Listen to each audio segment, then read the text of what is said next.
Hello అండి, welcome to our channel Akhil home style cooking. ఈ రోజైతే మార్నింగ్ బ్రేక్ఫాస్ట్ కింద అయితే పూరీ అండ్ పూరీ కర్రీ కూడా చేశాను. పూరీ కర్రీ కూడా అయితే ఈ వీడియోలో అయితే మీకు అయితే చూపించబోతున్నాను. నేనైతే ఎలా చేస్తానో మీరైతే చూసేయండి. ఇప్పుడైతే ప్రాసెస్లోకి అయితే వెళ్దాం. ముందుగా అయితే ఒక మిక్సింగ్ బౌల్ అయితే తీసుకోవాలి పిండి కలుపుకోవడానికి. ఆ బౌల్లో ఒక కప్ మైదా పిండి అయితే వేసాను. 3 స్పూన్లు బాంబే రవ్వ, టేస్ట్కి తగినంత సాల్ట్ అయితే వేసుకోవాలి. నేను ఇంతకు ముందు అయితే పూరీ వీడియో అయితే చేశాను. అందులో అయితే గోధుమ పిండి మైదా పిండి రెండిట్లతో అయితే చేశాను.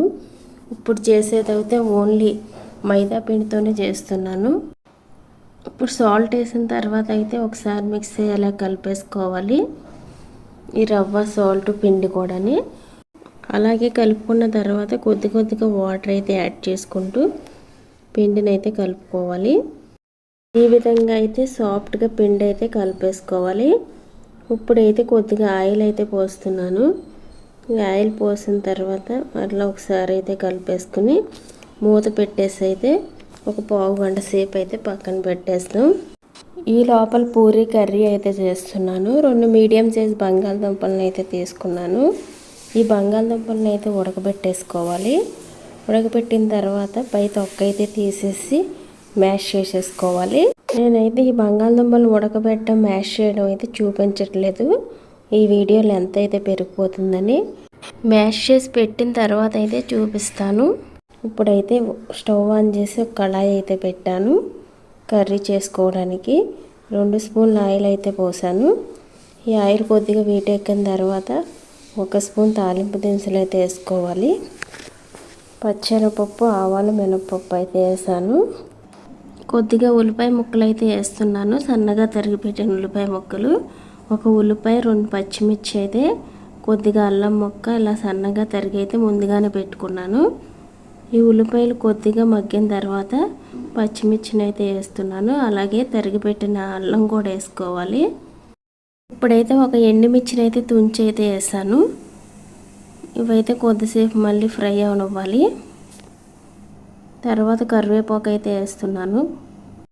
ఆ కరివేపాకు వేసిన తర్వాత 1/2 స్పూన్ ధనియాల పొడి అయితే వేసుకోవాలి. అలాగే 1/2 స్పూన్ పసుపు కూడా వేసుకోవాలి. ఇలా వేసిన తర్వాత ఈ పసుపు ధనియాల పొడి వేసిన తర్వాత అయితే ఒకసారి అయితే కలిపేద్దాం. టేస్ట్ తగినంత సాల్ట్ అయితే వేసుకుందాం. ఇప్పుడైతే సాల్ట్ వేసిన తర్వాత మ్యాష్ చేసి పెట్టుకున్న బంగాళదుంపను అయితే వేసేసుకోవాలి. ముందుగా చెప్పినట్లుగా నేనైతే మ్యాష్ చేసి అయితే పెట్టుకున్నాను. ఇలా అయితే బంగాళదుంపను అయితే ఇప్పుడైతే వేసేస్తున్నాను. వేసిన తర్వాత అయితే ఒకసారి అయితే కలపాలి. కలిపిన తర్వాత కొద్దిగా అయితే వాటర్ అయితే యాడ్ చేయాలి. ఇప్పుడు కొద్దిగా వేసుకుంటే సరిపోతుంది. మనం ఉడికించి మ్యాష్ చేసినాయి కదా బంగాళదుంప కూడా, ఉల్లిపాయను కూడా అలాగే బాగా ఫ్రై అవనిచ్చాం. ఇప్పుడైతే శనగపిండి అయితే తీసుకోవాలి. ఒక గిన్నెలోకి 2 స్పూన్ల శనగపిండి అయితే తీసుకుంటున్నాను. కొద్దిగా వాటర్ అయితే పోయాలి. ఇలా పోసిన తర్వాత ఉండలు లేకుండా అయితే శనగపిండి అయితే బాగా కలపాలి. ఈ విధంగా కలుపుకున్న తర్వాత ఇప్పుడు కర్రీలో అయితే పోసేయడమే. ఆ శనగపిండి వాటర్ని అయితే ఇప్పుడైతే పోసేయడమే. ఇలా శనగపిండి అయితే వేయగానే వెంటనే అయితే ఉడికిపోతుంది. మనం వాటర్ కూడా తక్కువగానే పోసాం కదా, శనగపిండి వేయగానే వెంటనే అయితే ఉడుకుతుంది. ఇలా తిప్పుతూ ఉండాలి, లేకుంటే అడుగునైతే మాడుతుంది. ఇప్పుడైతే స్టవ్ ఆపేయవచ్చు, తర్వాత అయినా గట్టిపడిపోతుంది. ఇప్పుడు మనం నానబెట్టుకున్న పిండిని అయితే చూద్దాం. ఈ విధంగా అయితే నానింది. ఇప్పుడు మరలా ఒకసారి అయితే బాగా కలుపుదాం. ఇలా కలపడం వల్ల పూరీలు అనేవి బాగా పొంగుతాయి. ఇలా ఒకసారి బాగా కలిపేసి ఇప్పుడైతే బాల్స్ కింద అయితే చేసేద్దాం.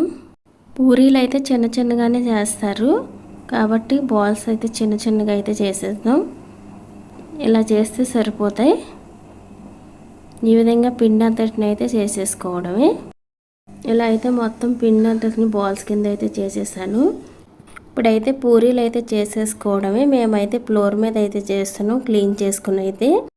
ఇలా పొడి పిండి అయితే వేస్తున్నాము. గోధుమ పిండి కానీ మైదా పిండి కానీ ఏదైనా వేసుకోవచ్చు. ఇలా పిండి అయితే వేసేసుకుని తర్వాత అయితే మనం తీసుకున్న బాల్స్ని అయితే అదే పొడిపిండిలో అయితే డీప్ చేసుకుని అయితే ఈ విధంగా చపాతీ కర్రతో చేసేసుకోవడమే. లేకుంటే చపాతీ పీట మీద కానీ చపాతీ మేకర్ అయితే ఉంటుంది, పూరీ మేకరు, దాని మీద ఆయిల్ అయితే అప్లై చేసుకుని అయినా చేసేసుకోవచ్చు. పూరీ మేకర్ ఉన్నప్పటికీ మేమైతే ఈరోజు ఈ విధంగా అయితే చేస్తున్నాము. ఇలా చేసిన తర్వాతే పూరీ పైన ఉన్న పిండిని అయితే దులిపేయాలి. లేకుంటే ఆయిల్లో వేసినప్పుడు ఆయిల్ కలర్ అయితే మారిపోతుంది. ఈ పిండి అయితే ఆయిల్లోకి దిగి. ఇప్పుడైతే రెండో పూరీ అయితే చేస్తున్నాం. అదేవిధంగా మనం చేసి పెట్టుకున్న బాల్స్ అన్నిటిని అయితే ఇలా చేసేసుకోవడమే పూరీలు అయితే. ప్రతి పూరీకి ఇలా పిండి అయితే దులిపేసి ప్లేట్లో అయితే వేసేస్తున్నాము. ఈ విధంగా అయితే మొత్తం పూరీలన్నిటిని అయితే చేసేసుకున్నాం. ఇప్పుడు డీప్ ఫ్రై సరిపడా ఆయిల్ అయితే పెట్టేసాం. ఫ్లేమ్ ఆయిల్లో అయితే పెట్టుకుని ఆయిల్ని అయితే బాగా వీటెక్కనివ్వాలి. వీటెక్కిన తర్వాత అయితే పూరీ అయితే వేసాను. ఈ పూరీ వేసినప్పుడు గరిట అయితే తీసుకుని దాంతో ఇలా లోపలికి ఆయిల్ లోపలికి అయితే ఒత్తుతూ ఉంటే పైకి పొంగుతూ అయితే వస్తుంది పూరీ అయితే. మీరు చూస్తున్నట్లయితే చూసారుగా ఈ విధంగా అయితే పొంగుతూ వస్తాయి ప్రతి పూరీ కూడా. ఇలా గరిటతో ఫ్రెష్ చేస్తూ ఉన్నట్లయితే ఇలా ప్రతి పూరీ అయితే చక్కగా పొంగుతూ అయితే వస్తుంది. ఇలా చేసుకున్నట్లయితే అదేవిధంగా రెండో పూరీ అయితే వేసాము. ఇప్పుడు సేమ్ అదేవిధంగా గరిటతో అయితే లోపలికి ఒత్తుతూ ఉంటే పైకి అయితే పొంగుతూ అయితే వస్తుంది. ఇలా అయితే మొత్తం పూరీలన్నీ వేసేసుకోవడమే. అంతేనండి, ఇలా ఈజీగా అయితే చేసేసుకోవచ్చు పూరీలు అయితే. ఈ విధంగా అయితే నేనైతే చేసేస్తున్నాను. మీరు చూస్తున్నట్లయితే చాలా బాగా అయితే వస్తున్నాయి పూరీలన్నీ. ఇలా అయితే పూరీలన్నీ చేసేసాను. ఇప్పుడు మనం ముందుగా చేసి పెట్టుకున్న పూరీ కర్రీతో అయితే సర్వ్ చేసుకుని తినేయటమే లేటు. ఇలా అయితే ఈరోజు మా మార్నింగ్ బ్రేక్ఫాస్ట్ అయితే గడిచిపోయింది. ఈ వీడియో మీకు నచ్చినట్లయితే లైక్ చేయండి,